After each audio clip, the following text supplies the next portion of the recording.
सिर्फ व्यायाम नहीं, संपूर्ण विकास है योग। शिविर में बच्चों की एकाग्रता और स्मरण शक्ति में हुआ सुधार। मुजफ्फरनगर योग प्रशिक्षक योगाचार्य सुरेंद्र पाल सिंह आर्य के निर्देशन में संस्कृत संस्थान लखनऊ के तत्वावधान में 2 फरवरी 2026 से संचालित 75 दिवसीय योग प्रशिक्षण शिविर का सफल समापन हुआ। इस शिविर में विद्यालय के लगभग 30 बच्चों ने भाग लेकर योग की विभिन्न विधाओं का प्रशिक्षण प्राप्त किया। योगाचार्य सुरेंद्र पाल सिंह आर्य ने बताया कि इस प्रशिक्षण के दौरान बच्चों में अनुशासन और पढ़ाई के प्रति रुचि में उल्लेखनीय वृद्धि देखने को मिली। साथ ही उनकी स्मरण शक्ति तेज हुई और शारीरिक, मानसिक, बौद्धिक व आध्यात्मिक विकास भी हुआ। उन्होंने कहा कि योग केवल व्यायाम नहीं, बल्कि एक स्वस्थ जीवन शैली है, जो भारतीय संस्कृति की अनमोल धरोहर है।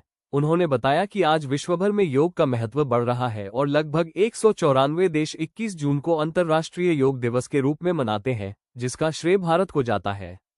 उनका मानना है कि यदि बच्चों को बचपन से ही योग और संस्कारों की शिक्षा दी जाए, तो उनमें सकारात्मक सोच और अच्छे गुण विकसित होते हैं। शिविर के अंतर्गत बच्चों को योग की मूलभूत जानकारी, यम नियम, विभिन्न आसनों, प्राणायाम और ध्यान का अभ्यास कराया गया।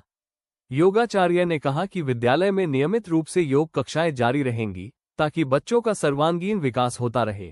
कार्यक्रम के अध्यक्ष और समाज सेवी रविंद्र आर्य ने बच्चों को संबोधित करते हुए जीवन में सत्य, ईमानदारी और अच्छे चरित्र को अपनाने की प्रेरणा दी। उन्होंने कहा कि यही गुण व्यक्ति को सफल और सम्मानित बनाते हैं। इस अवसर पर विद्यालय के प्रधानाचार्य अंकुर मान सहित कोमल शर्मा, क्षमा गुप्ता, तमन्ना, मनीषा चौधरी और अन्य स्टाफ सदस्य मौजूद रहे। कार्यक्रम के अंत में योगाचार्य ने संस्कृत संस्थान के निदेशक प्रमेंद्र कुमार गुप्त और अन्य सहयोगियों का आभार व्यक्त किया। योग से किसी भी बच्चा हो, बड़ा हो, के अंदर ये ज्ञान पैदा होता है कि मैं कौन हूँ, मुझे दूसरे जीवन में मिला है, इसका उद्देश्य क्या है, मुझे क्या करना है, मेरा क्या कर्तव्य है ना, क्या सही है, क्या गलत है, क्या शुद्ध है, क्या अशुद्ध है ना, जड़ क्या है, चेतन क्या है, ये सब बातों का पता एक योग साधक को, योग करने वाले व्यक्ति को चुन लेता है। उसे वास्तव में तत्व ज्ञान हो जाता है। क्या हो जाता है? तत्व ज्ञान। एक तो होता है कि व्यक्ति को ऊपरी ज्ञान हो गया, मैं जीवन में नहीं उतारा उसको, योग करने से वो ज्ञान से जीवन में उतर जाता है। योगी का जीवन वास्तव में बहुत पवित्र जीवन होता है, आदर्श जीवन होता है। खाली कुछ आसन कुछ प्रणाम करने ही योगी नहीं बनता व्यक्ति, जब तक आप जीवन से यम नियम का पालन नहीं करेंगे। पेश है हमारे यम और नियम, यम नियम का पालन आप नहीं करेंगे तो आपके आसन कितने अच्छे हो, प्राणायाम कितने अच्छा करते हो, तो आपका योग सफल नहीं होगा। अहिंसा, सत्य, अस्तेय, ब्रह्मचर्य, एक निग्रह, इनका जीवन में आप पालन करें, इनका पूरा अवसर से पालन करें।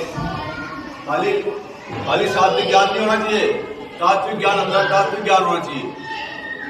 ऐसे नियम, सोच, संतोष, तप, स्वाध्याय, ईश्वर परिधान, इनका भी हमें सात्विक ज्ञान होना चाहिए। सात्विक इनको जीवन में उतारना है, तब जाकर हमें लाभ मिलेगा पूरा योग का। और जो बच्चा इसको अपने जीवन में उतार लेगा, मैं गारंटी आप कहता हूँ उसका जीवन में कोई तो जीवन होगा, आधा सौ महान बन जाएगा व्यक्ति।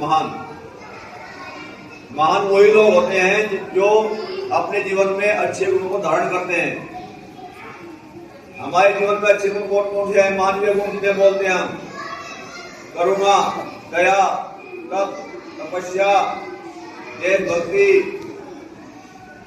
सहनशीलता, परोपकार, माता पिता की सेवा करना, अपने गुरुजनों का सम्मान करना, अनुशासन में रहना, पूरी मेहनत करना, पूरी मन से मेहनत करना, अपने इस काम पे लग जाए, पूरा मन से करे उसको।